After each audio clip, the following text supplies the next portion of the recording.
Hello and welcome to another episode of Tales from a Professional Nerd. My name is Bryan Steele and I will be your nerd today. Welcome to the last of the March to Conquest specials of Tales from a Professional Nerd. It's been a crazy month. It's been a good month. I know it's been 2 weeks since video, so we'll get right to it. First off, 2 weeks in Bryan. The biggest part is, so we started this whole process with Fandemic down in Atlanta, a convention, a kind of pop culture convention that Natalie, my wife, went to for her art business, for Artemis Portrait, and it was awesome. She had a great time. She reconnected with a bunch of her Hollywood friends, a bunch of her convention friends, got some very cool contacts, and sent me some interesting pictures of her talking to Hollywood stars, making fun of the fact that I couldn't make it. So it was a lot of fun. They had a good time. And on a business sense, she did really well for being haven't really been to a show in 2 years, kind of this post-COVID sort of trickle in, figure out what's going on. Sales-wise, she did really well, and definitely did really well as far as making connections for some more commission work and things like that. So, really proud of her. She did a really good job. Let's see, what else? We played the Waking Realms game, which is the homebrew D&D where I am the cat monk, where we officially are about ready to go headlong against a ton of vampires of different kinds. Our DM in that game has dug up some very interesting bad guys that are not from regular WotC publications. So that is going to be a lot of fun, just to see what some of these critters are and what they're capable of. As someone who's been playing D&D forever, it is always fun when a GM or a DM throws you for a loop. Like, yes, this dragon is made of glass. Oh, that's cool. What's that do? Like, it's just a totally different encounter. And I'm looking forward to fighting them. Not as a character, obviously, because, they're going to inflict a bunch of damage and it's going to suck. But more along the lines of, it's going to be a lot of fun seeing what these, because these vampires are, a lot of heavy bat features, elongated arms, kind of fur all over their body. It's going to be really, really cool. Played our Curse of Strahd game, and I think we're about ready to get into a big nasty fight. We are heading downstairs in some temple, and there's a bunch of three-eyed monsters down there that are triggering my paladin's undead sense. So I have no idea. Video game wise, obviously playing a lot of Sea of Thieves, but also brand new Bunkers and Badasses Tiny Tina's Wonderlands has just come out, and it's amazing. I mean, the Borderlands team do such a great job of writing their dialogue, and their voice actors are amazing, and I love those games. I love the Borderlands games. Yes, they get repetitive. Yes, sometimes the joke doesn't land, but overall, they're so good. And originally, Tiny Tina's DLC that dealt with her first game of Bunkers and Badasses is easily the best, as far as I'm concerned, the best written individual chunk of video game narrative that has ever been. So the fact that there's now an entire game of it, chef's kiss. It's going to be fantastic. I'm just digging into it. I don't have a whole lot of time because work has ramped up, which we'll get to in a second. But it has been really good, really good. And I love that game. And apparently it's cross-platform, which I didn't know because a lot of my friends like to play on their PCs. And I am an Xbox person, so we'll see. We'll see how that goes. Let's see, what else gaming-wise? I I guess primarily this kind of bridges the gap between game and work is Garykhan. So Garykhan was last weekend and Adepticon. I only stayed at Adepticon for one day, long enough to do some shaking hands and kissing babies, and have a really, really good meeting with Alex from Resnova about the future of Warzone Eternal. That Kickstarter is coming up right around the corner, and more about that when it happens. More at 11. But it was a good time. It's always nice to get into a situation and get into an area and an environment where, this is going to sound a little egotistical, and I don't mean to, where I feel at home, where people know me, where every aisle I go 10, 15 feet and someone else is saying, "Oh my God, Steele!" That always feels really good. And again, going back to conventions feels fantastic. I love meeting up with my convention family, reconnecting with people at this point that I haven't seen in years. And then the work stuff's also great. So Adepticon was just a blur. It was a couple hours of Natalie and I walking through the hall, and meeting up with a couple of people specifically for meetings for Warzone Eternal. So it is what it is. One of those meetings, if you get a chance to check out Mats by Mars, Mario is one of the owners, one of the head dudes over there. He gave me some samples and showed me some stuff of their new anti-wrinkle game mats. Dude, I don't know what science he is getting into with him and his partner Alex, but I've never seen vinyl style game mats, illustrated printed on game mats that you can just fold up to like the size of your pocket, and then when you're done, flip it out, run your hand over it, and then boom, it's fine again. The paint doesn't crack. It's really, really tight. You should totally check it out. It's Mats by Mars. You should really, really check those guys out. Let's see what else. Got to see a bunch of my old friends from the Dark Age era. Running into all those folks on a corporate and personal level was fantastic. I know there were some people there at Adepticon that wanted to reconnect with me, and stop by and say hi or whatever. I did not run into everybody that I wanted to, but as an unfortunate thing, it is what it is. I had to deal with that. There's only so much time of the day, and my wife and I and her service dog, we still needed to get home. We still had another 2 hours of the driving left. So I look forward to the next shows. I know I've got a little bit of a stopgap in my calendar before I'm actually going anywhere that people will get to see me. So for now, I guess this show is going to have to, hold up that end of the bargain. But Garykhan, let's quickly talk about Garykhan.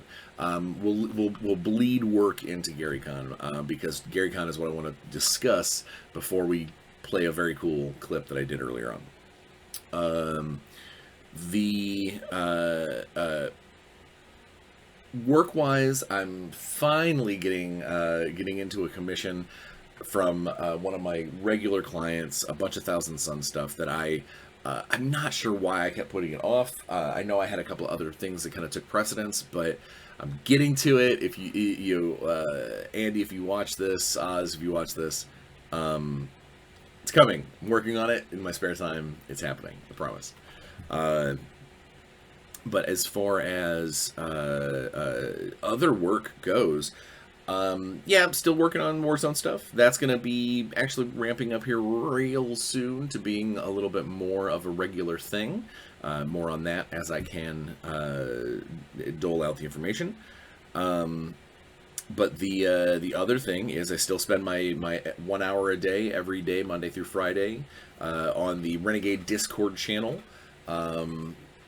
answering questions, talking about GM stuff, basically kind of doing General Essence 20 and Power Rangers information, helping that game along into the spotlight like it deserves. Additionally, what else?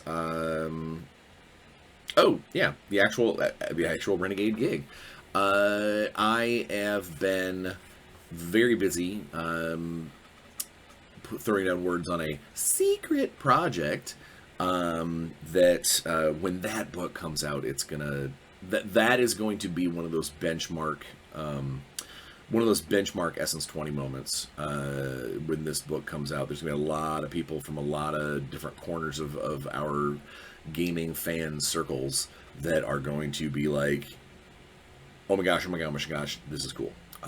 So I'm really excited about that. Not to mention, I'm working with some people on that one, and it is very cool to see how other people kind of mesh together. Again, I've done a lot of team stuff, but very rarely do I ever get to do complete collaborations on books. Normally it's just, here's this book cover to cover. I have been told the next couple of books that I'm going to be working on for Renegade. I'm really excited for those. Those are going to be a lot of fun. I know at least one of them is not really a book. One of them is kind of a segment for convention work. Basically, I got to do one of the convention adventures for the upcoming conventions, so that's going to be a lot of fun. I always love doing little splat adventures because you get to you get to stretch your legs on kind of the railroading process to make sure that the adventure makes sense and that there's enough there that no matter what kind of player signs up, there's something that they can do. So, super psyched about that. Very, very happy with how everything Renegade is going. Which is why, going into Garykhan, had an amazing brunch with my boss Elisa over at Renegade. I love her. I love her to death. She's an amazing person. She's, professionally, it's fantastic to get to work with her. But also personally, she's just a really, really cool person. She has been through a lot on the broad spectrum of things, both negative and positive. And it is very cool to be able to share stories, and just sit and talk. That was one of the best things about that brunch. We got the business stuff out of the way pretty quick. And then it was just basically us, talking, because we don't get a chance to do that very often. A lot of times we're both in a rush. We're both deadline, or hey, this meeting has to be exactly an hour and 15 minutes long because she's got a meeting afterwards and I've got a place to be for the kids. And, so it was really nice. It was really nice. Not to mention, Natalie came with me to Garykhan, which we're going to get into that in a second. That was just... it was cool because she got to meet a bunch of my work friends, which I know that sounds weird, but when you work with people from all over the world, and the only time that I normally get to see them is at conventions, and a lot of these conventions are just a wild storm of work for me, so I don't normally bring Natalie to these shows because there's not much for her to do there. And when I'm at some of these shows, I'm worthless. I'm meeting, panel, meeting, event, panel, meeting, business dinner. So it's really, really cool that she came with me because she got to meet some of these people in a more relaxed situation. She got to auction off her original Warduke piece at the charity auction. I'm still waiting to hear back. I had to bounce away from the auction to go do a Hot Wings challenge. More on that in a minute. So I didn't get to see how much it went for, but Travis, one of the guys that runs the auction, or was running the auction this year, he thought that it may have gone around the 200 to 250 in that neighborhood. He, kind of off the top of his head, that's what he remembered. He's trying to find the numbers for me, but either way, really proud of her. And if you're a big D&D and Warduke fan, the prints for that piece will be available on her website in the future. Let's see, what else? Oh yeah, excuse me. So, at Garykhan, not only did I get to do another Actoroki thing for Chaldea, except this time I did the role-playing side of things, which is always fun. I love Peter to death, and his world is really interesting and really fun. And anytime I get to do something with Chaldea, I always get to work with people I haven't worked with before, whether it is Satine, whether it is, well, now which we work anyway, but whether it is, in this case, I got to do a role playing, a little 1 hour role playing slam with actually a friend of mine named Liv, who I've role played with before online. And someone who I've never got to sit at the table with, and that would be Derek White, the better yet known as the Geek Preacher. He is the chapel for Garykhan. He's very well known in TikTok and Twitter and that kind of those circles, because he does ride that fine line of super pro gamer, super geek, and Christian preacher. Like, he's a legitimate, he is a man of the cloth. And he is, first off, he's an amazing guy.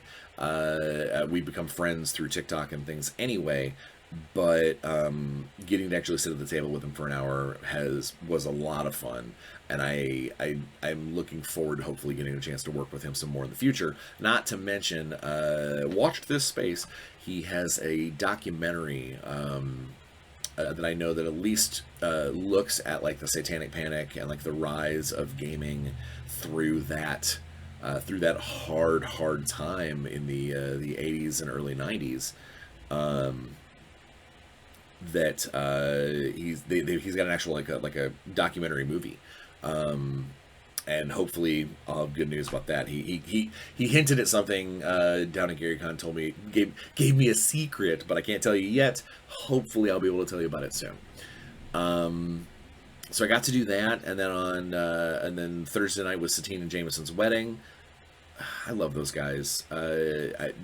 Now Natalie and I got to know Jameson through a completely side, like unrelated, like one of Natalie's conventions. We met Jameson and became friends. Satine I've known for a couple of years through D&D, and the fact that they've gotten together is, I mean, it's first off, it's magic. Like, those two cats, they belong together in so many different ways.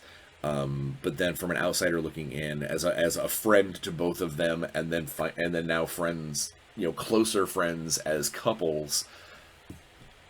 It was beautiful. It really was a beautiful event. There was a lot of singing and dancing, and it was a lot of fun. It was a lot of fun, and I'm glad that we had a chance to experience that with them, and celebrate with them in person, rather than just through a streaming service or something like that. So that was a lot of fun. Friday during the day, I got, first off, big, huge thank you to John Popson over at Effin' Cool Miniatures, who hooked me up with one of his special limited Garykhan 14 Illithid. Let's see if I can get it to focus. There you go. So it is an Illithid, very heavy Illithid ring. I said Illithid like 12 times, which is cool. It's got the Garykhan 14 seal. It's made out of kind of the head of a squiddy. But then on the bottom of the ring, it has got a phrase that has struck gold in me. And in fact, Natalie read it and said that this is what I need to put on my tombstone when I eventually pass. And that is, it says, let's see if I can get it to, it says, "A life well played." And if there is anything that describes how I live and how my life has at that point, if it's going to be on my tombstone, how my life has gone. That is a great phrase. And there is a part of me that thinks I may have found my new tattoo. Until I can get some more geek, some more, comic book and DC stuff, there's a part of me that really thinks that phrase needs to be on me somewhere. All right. But yeah, so a big thanks to John Popson about this.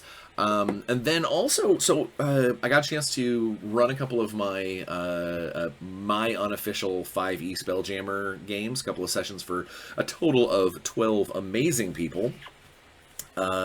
I think they had a lot of fun. It was really cool because a lot of these people had never even heard of Spelljammer before, and I love being able to pop that bubble. To basically go, okay, so D&D in space, kinda super pulpy. Here's some body horror. Here's some squids. Here's a floating brain. That was a lot of fun, and both groups seemed to have a really good time. I always love to shock my players when I tell them they can take their character folders home and their inspiration tokens home, and all this stuff is theirs. Because anytime I run a convention adventure, I always make sure the characters are at the very least, the character sheets and any kind of handouts are yours to take. Because I want you to have a souvenir that maybe didn't cost you, a ton of money. And if you are planning on playing games in the future, or maybe playing, I've heard this once so far. I had a character a couple of years ago, a player that thanked me for giving him a level 5 character, because later in that convention, he went to a game and he had missed the thing that said, he went from my session to another session, and he had missed the thing that said in the game book that they had to have characters made. So he actually brought that character to this other event and was like, hey, I know this is a pre-made character, but it is level 5. It only has 2 magic items. Do you mind if I use this? And the GM was like, dude, if it saves us time at the table, awesome. So this guy found me later on and actually thanked me for letting him take the character folder with him, because he was able to use that character again later and basically save himself a whole bunch of trouble. So I always like to give the characters away in the folders and any notes that they've taken, any handouts. And so it's always nice to see players be like, wait, what? You're giving us things, free stuff? What? Because that's always cool. That's just me. I love that. Then that Friday night, got a chance to Satine randomly invited Natalie and I to come play in a secret game. That was a very interesting. Satine's DMing style is totally different than anything else that I've ever witnessed. But it was a ton of fun. Basically, we got 8 players all around the table, and we were a D&D rock and roll band. None of us had characters that knew each other initially, so at the table the first time we've ever played together.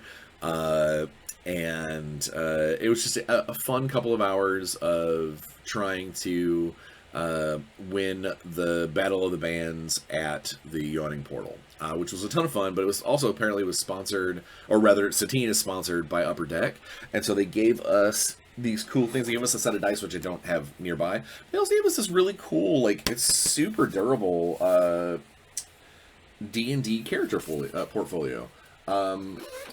Which is going to help me in the cruise, but it's got paper, graph paper. It's got all kinds of dry erase sheets. But then for the people who do spellcasting cards and stuff, it's got actual card sheets in it.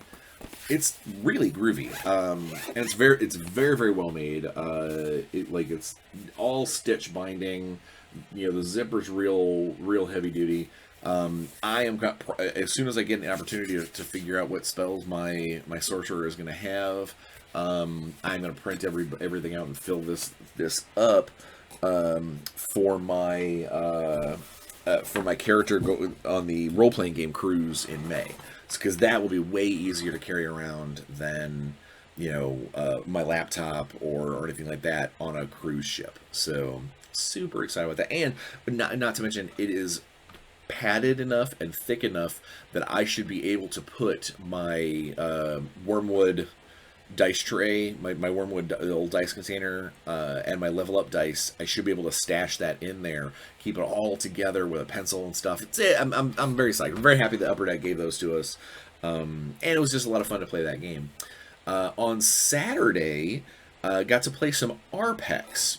So Rpex is a live action puzzle D&D combination similar to like True Dungeon, but a little more actual D&D. Like, you have a real character sheet, with, you know, full numbers and everything, and it's not just, oh, which tokens do you have. Yeah, you get bonuses and things, but you actually level up. They keep track of your character. I played Flamio, the gnome fire wizard. But it's neat. It was a fun experience. It was fun. Is actually such a fun experience that Natalie went back a second time without me later on. So she had a blast. She also got to play her first D&D, her first convention D&D encounters without her, or without me, without anybody else, basically sitting out at the table with strangers and saying, let's play games. I know she said that she was a little nervous and a little confused by one of them. They had you make a level 15 character to start, which, all right, here's the deal. If you are doing a game that is literally brand new to, you know, the players say, you know, no experience necessary, but then you say make a level 15 character, that take just for all of the moving parts, that takes some experience. So that, we'll see. But she said she had a great time. She seemed to handle herself. I did eavesdrop a little bit toward the end of the session. She had a good time, enough of a good enough time that she played in another one later on. So yeah, no, I'm very proud of her as a gamer that is growing in the way that it will only be a short matter of time where she stops being associated with, oh, you're Bryan's +1 at the game table, and instead people look at her and go, oh no, you're a gamer and you're playing D&D because you love it. So super rad, super rad. But one of the sessions, speaking of cool stuff from Garykhan, one of the things I did on Saturday, that Saturday, was the Hot Wing Game Interview Challenge. So Ginny Loveday, Nathaniel Sims, Matt Forbeck, and myself subjected ourselves to the gamer-related questions by one Rick Ankney of Thunderforge Studios, while on the Garykhan live Twitch stream. I will definitely be putting the link in the description here, in the description of the video.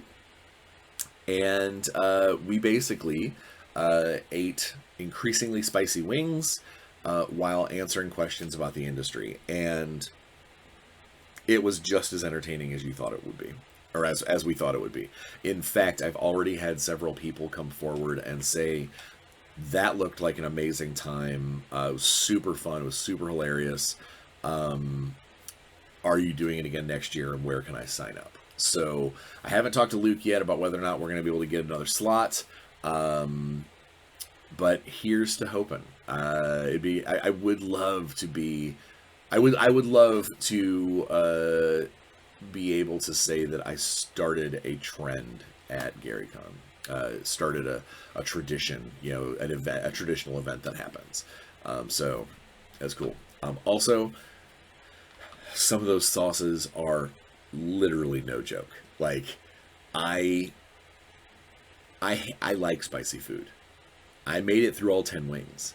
There were a couple of them that were staggering, like unbelievable. And I hope that if it won't physically, you know, kill you, someone you try and get a hold of some of these sauces and watch the video and see what we went through, and then join us. But I digress. That Saturday, I managed to, while Natalie was out playing in one of the games surrounding it, I got from Steam Forge Games a couple of these boxes. I'm going to do a quick unboxing.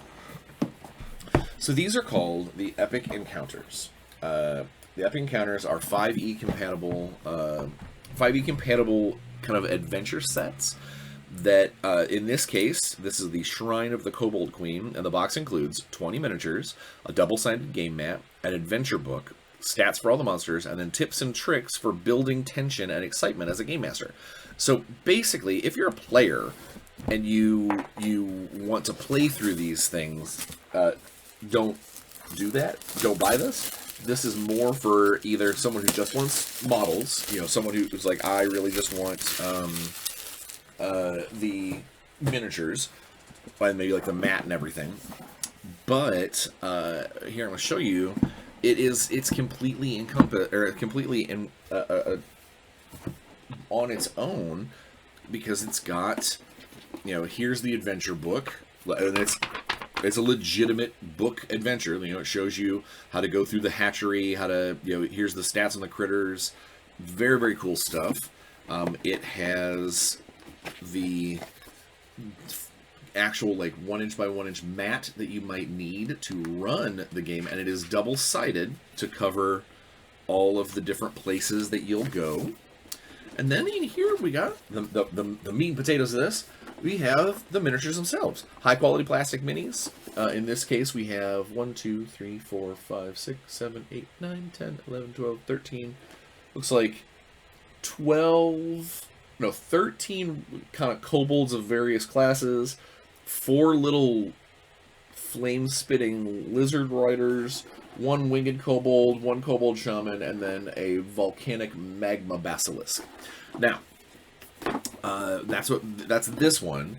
I don't know the retail price on these, but I think they're about $50. So for $50 you get a full session, perhaps multiple sessions worth of D&D out of the box. But then there's also an additional box that goes along with that that you can get, that is a dragon, basically a boss fight, that once you've gotten through that adventure, the adventure information that you have there, you can then take it to the next level and go fight a dragon, which comes with its own map, comes with its own stats, and of course a really cool mini. I do not have the dragon handy to show you, sadly, because the Steamforge guys were able to hook me up with the main adventure boxes, but they're sending me the bosses later. When I get those, I'll show you. So, and then the other Epic Encounters I got was the Chambers of the Serpent Folk, which, again, because these are third-party adventures, Serpent Folk, they're basically Yuan-Ti. And then this one comes with a Serpent Queen, a Gloom Wraith. Oh, I guess I can look. 4 Serpent Folk Brutes, a Bone Naga, 7 Serpent Folk Nematoa, which look like they're maybe mutants, and then 6 Serpent Folk Half-Bloods, which are basic Yuan-Ti soldiers. Again, double-sided mat. And then these guys are in this kind of brown plastic. That's the other thing, is that all of the the dragon from the kobolds is that bright red plastic. The king serpent, it's a huge serpent, I don't know what it's called, but it's a very, very big snake. For these guys is this brown plastic. So each encounter, each epic encounter kind of series or set has its own color of plastic, so there is no question when you're looking at the boxes, when you're looking at the products, what goes with what, just without ever having to paint it, it's right there. It's almost like a kind of board game style color-coded plastic. And I think right now there's an orc one that's blue, there's swamp goblins that are green, there's an undead one that's white. That's the one that Natalie played. She said it was a lot of fun. There's I think there's one more set of goblins, like rock goblins or something. And then there's one coming out that I'm really looking forward to, I'm looking forward to just as a person, and it is all underground caves and caverns, and like the bad guys in that are a bunch of worms and like worm riders and stuff. And if you know me, I'm big into worms. I think worms are cool. So yeah, that is Garykhan in a nutshell. Was just amazing. It was just super fun. You really, if you get a chance to get to that show, you definitely should. And so now, why don't we show you a different kind of unboxing? Let's actually get to the March to Conquest. First off, 2 weeks ago, there was some comments on that video, so there is there is a comment raffle prize winner, and that would be Felix Caliber from episode, I just had it, from episode 136, March to Conquest 3. Felix, I will be in contact with you to tell you to come get your prize code. And then for today, there will be one last prize code available for comments that are left on this, despite the fact that this video is coming out in April. Let's go ahead and get into, in my opinion, one of the coolest things to come out for Conquest in quite a while. I am biased as that it comes out for my force, but let's take a look at a couple of days ago, or about a week ago, I got a product, and I went ahead and recorded the unboxing. So let's go ahead and take a look. All right, hey everybody, let's go ahead and get this unboxed. I know I'm recording this actually a couple of days before I record the actual episode itself, for multiple reasons. So let's go ahead and get this off of here. You don't need to see that. There's tons of Conquest paper or tape on it, so it definitely came straight from Parabellum, which is awesome. We're gonna use my little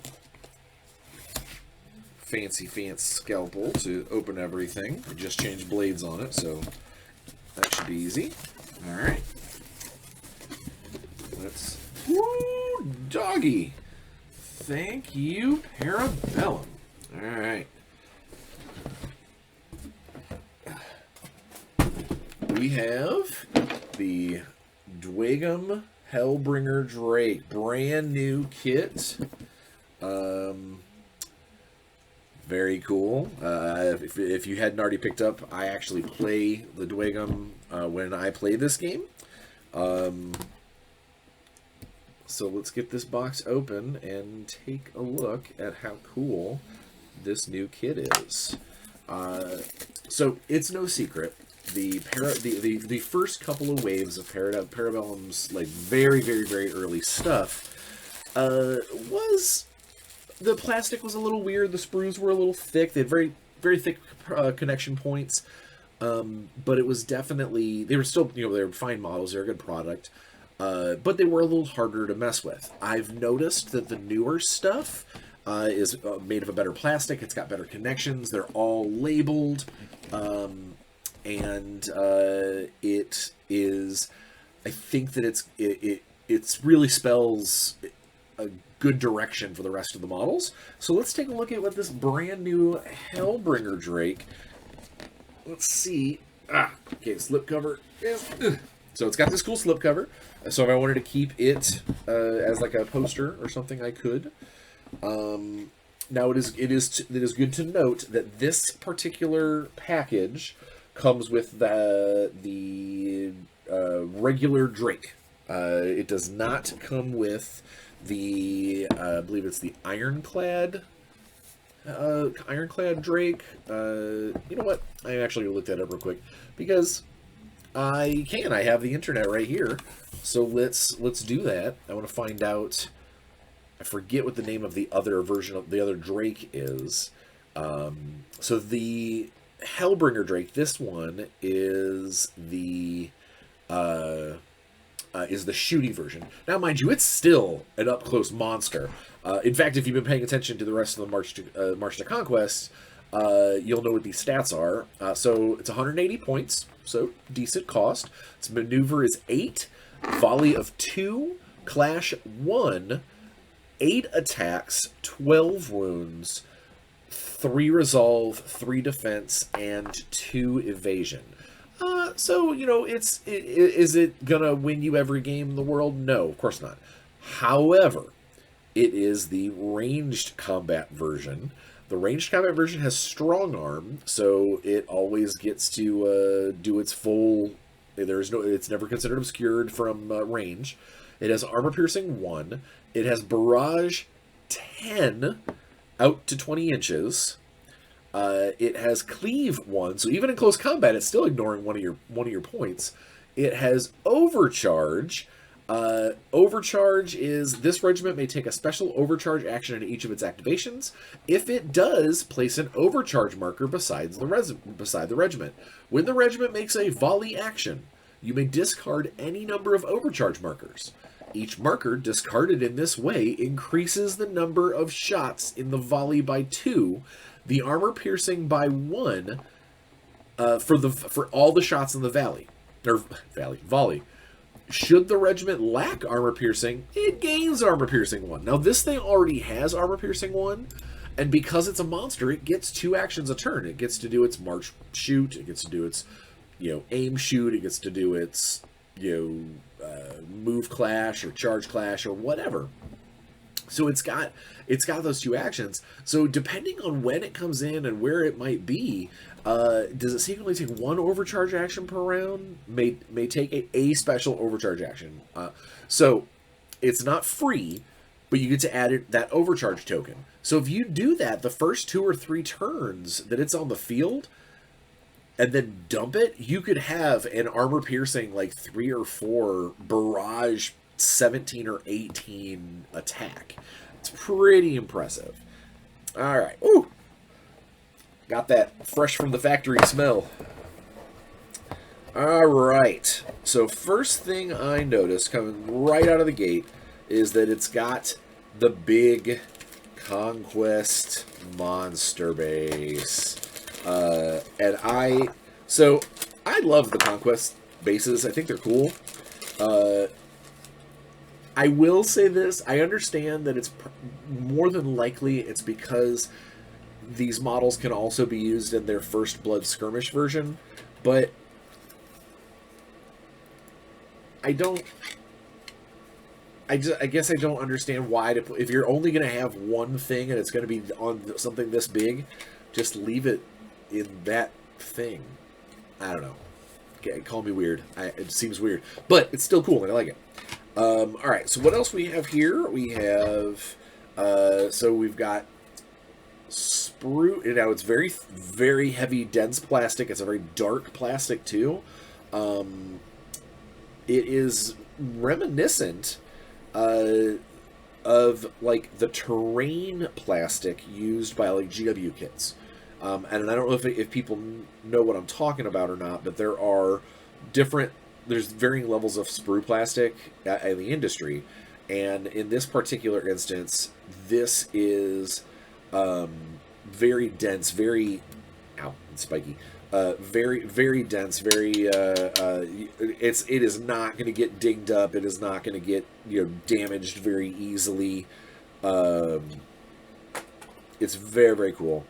So we've got 1, 2, 3, 4, 5 sprues. This sprue being just basically the cannons that go on the sides. Yeah, that's right. It's a dragon cannons. We've got the main body. So it's going to be a pretty sizable monster. We've got the kind of steering seat, sort of idle icon. Like where the main driver sits. And then we've got legs, tail, 2 different kinds of heads. We've got one that is a little more smooth, and then we've got one that's kind of got this horn and sort of chin thing. I kind of like the horn and chin thing. Probably use that one. And then on this sprue, it actually has 3 heavily armored Dwayne. It's got 3 heavily armored dwarves with their kind of flaming hair and beards. Basically, a lot like the like almost like heavily armored versions of the Flame Berserkers from the Dwayne. Uh, oh, I was looking up the stats. I was looking up the thing. The other version is the Ironclad Drake. I was right. The Ironclad Drake is it gives up all of its shooting, but then is just a killing machine. So if you were impatient, I know that they are going to make another. They are going to make an Ironclad Drake model, like a specific Ironclad Drake. So if you were super impatient, you could probably armor up this one, take the cannons off, you use some green stuff to make it into just a frightening close combat monster. I'm gonna wait for the official model, but you could, I suppose, make if you got two of this kit, you could make it happen to be the Ironclad Drake. I'll probably field this as an Ironclad once or twice as its proxies to see how it does, because I really love its stats. I think it's super impressive. But yeah, until that comes out, there's not much we can do about that. Also, in this box, it comes with the much needed instructions on how to put this beast together. And when I do so, I will make sure that I do not glue in the main driver. The reason for that is because Parabellum recently announced that nose itches. They recently announced that they are having an alternate version of the Hellbringer Drake. The Hellbringer Drake can have a sorcerer riding him. Basically, you can have like this monster driven by a character, which will probably, unless it is utterly cost inefficient, is probably the direction that I'll end up going with my version, because I love that idea. But I want to make sure that I either magnetize or somehow figure out a way to make the sorcerer model, who's being sold separately, who I already have pre-ordered, make him so he can ride on the Hellbringer if I want to pay those points or whatever. And also, it comes with we have a scan the command QR code to get rules, which you don't need. I've got the rules thing. But then it also has the all-important Hellbringer Drake command card. These are, I've mentioned before, these are important because they're part of how you play the game. They're how you figure out when they're going to go. And although the support deck that you can buy has a bunch of those cards already there, as new units come out like this that weren't even pictured when they didn't have art when the command deck was being put together, they're obviously not going to have any cards yet because the cards don't get created until there's art and such. So obviously the command card is an important aspect. So that's basically what's in the Hellbringer Drake. If everything goes well, when I cut back to this, by the time you guys watch this, hopefully I'll have this thing put together. So, the Hellbringer Drake by Parabellum, very cool kit.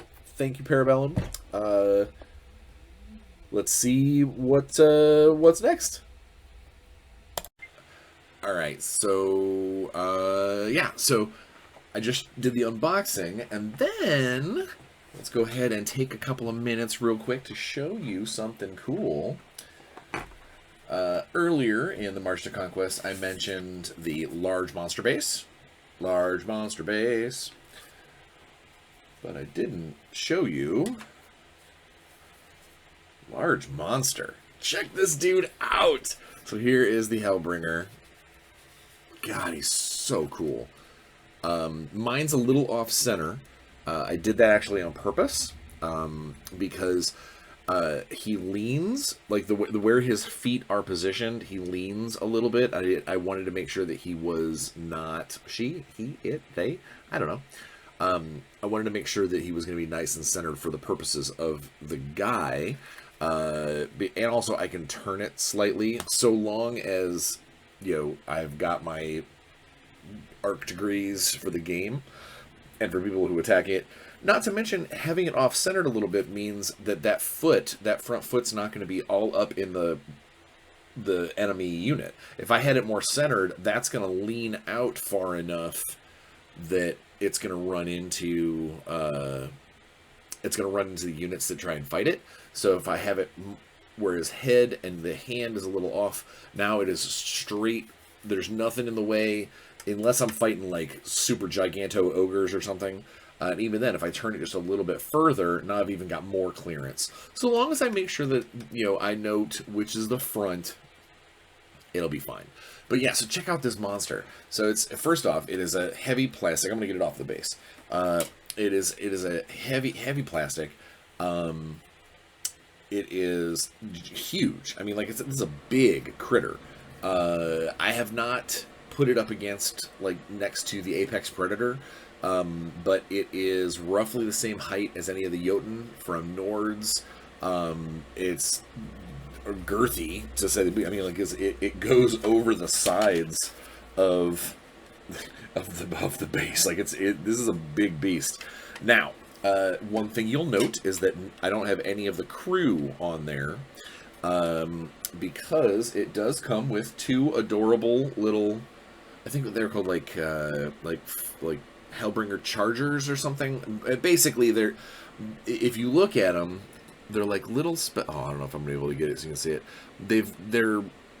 They seem to be almost like kind of sorcerers in training, because in the cannons, yeah, there are some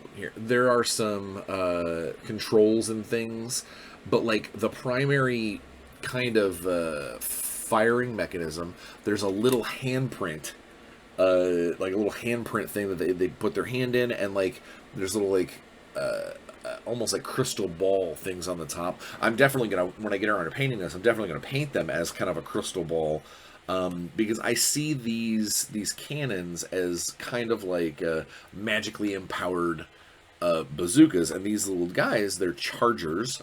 They're like charging up their energy into the cannons, and they sit real well. I mean, I haven't glued them in because I need to paint them first, but they sit real. Oh, how do I get in front of the camera, Brian?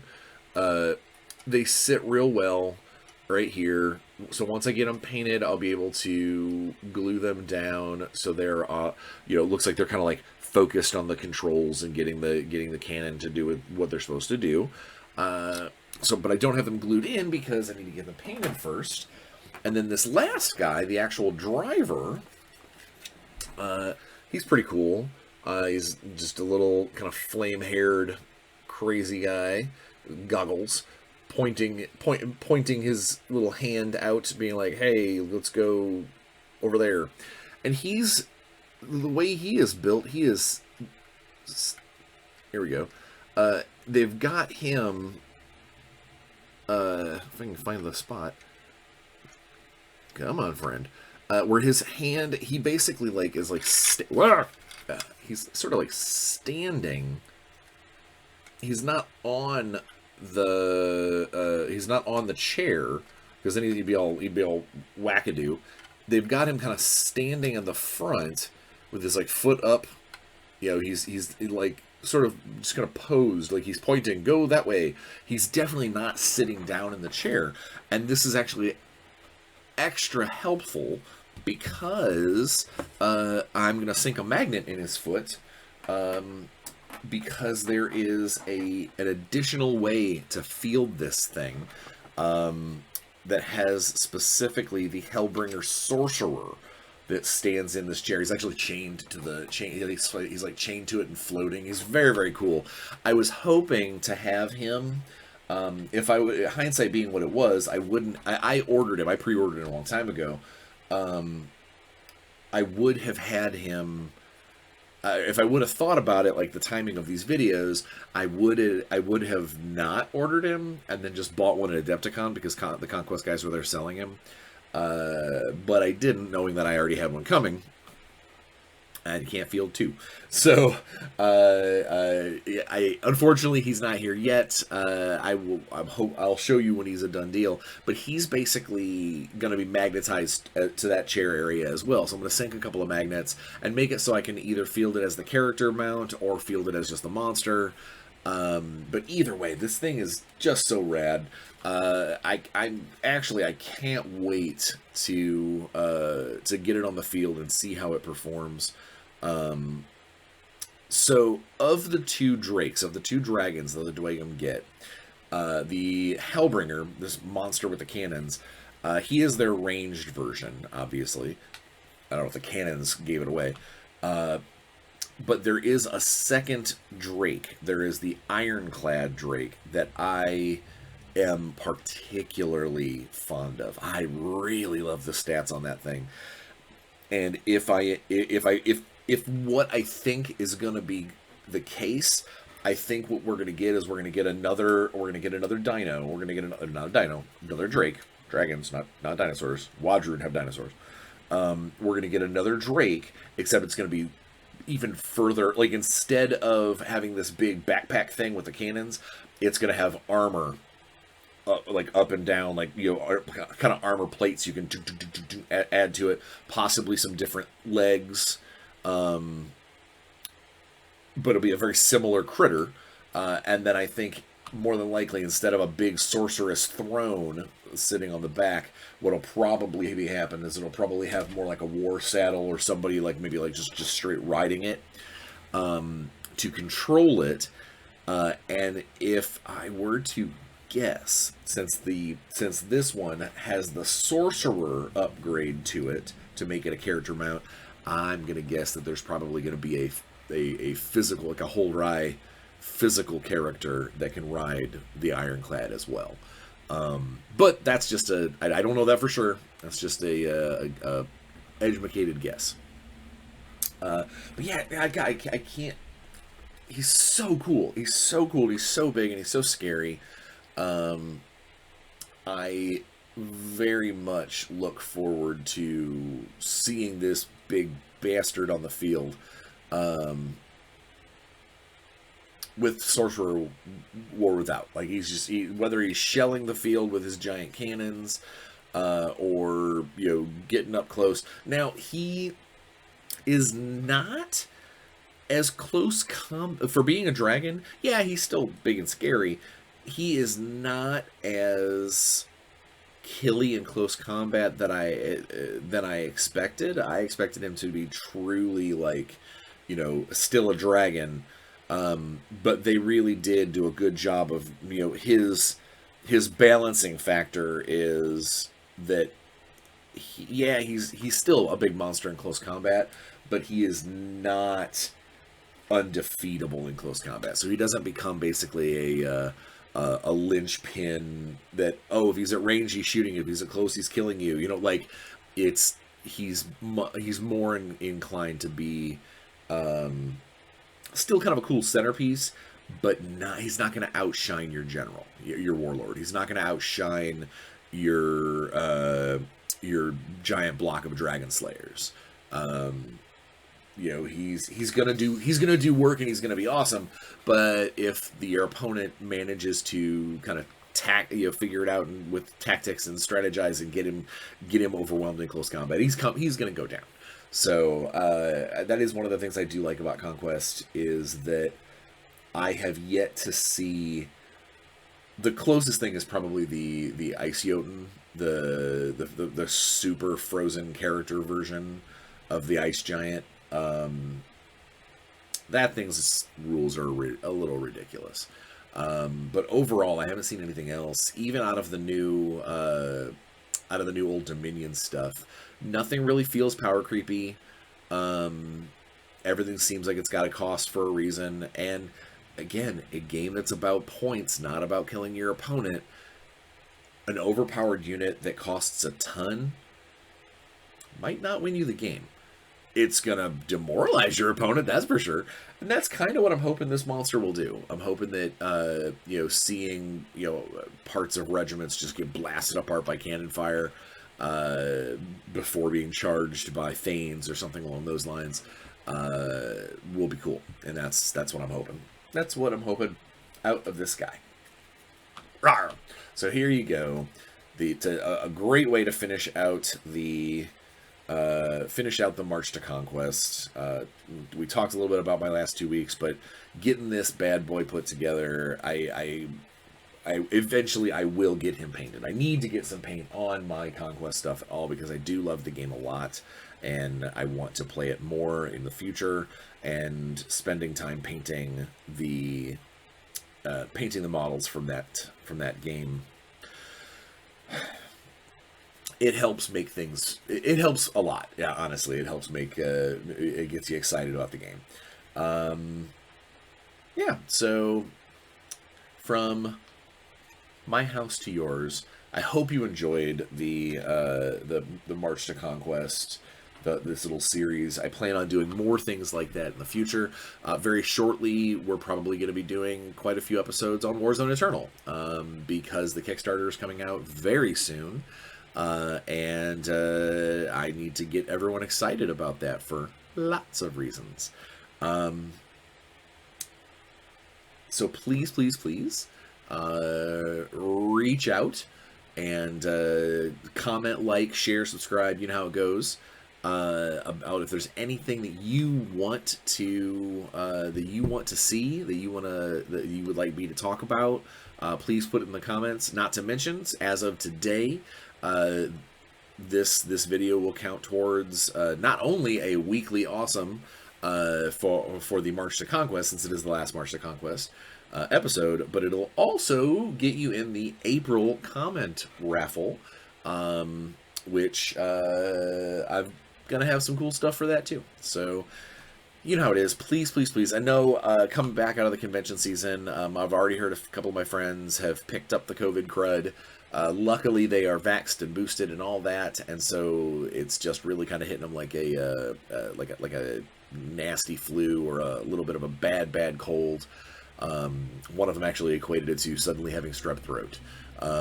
So please, please, please wear a mask if you can. If you're in a place where they require it, or if you feel that you need it. If you start to feel sick, shelter up. Don't spread it around to other people. Same as you would if you had the flu.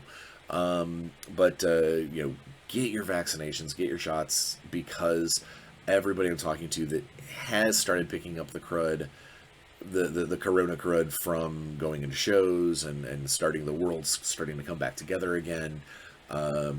Those who are vaccinated, those who are boosted, are having a much, much easier time dealing with it.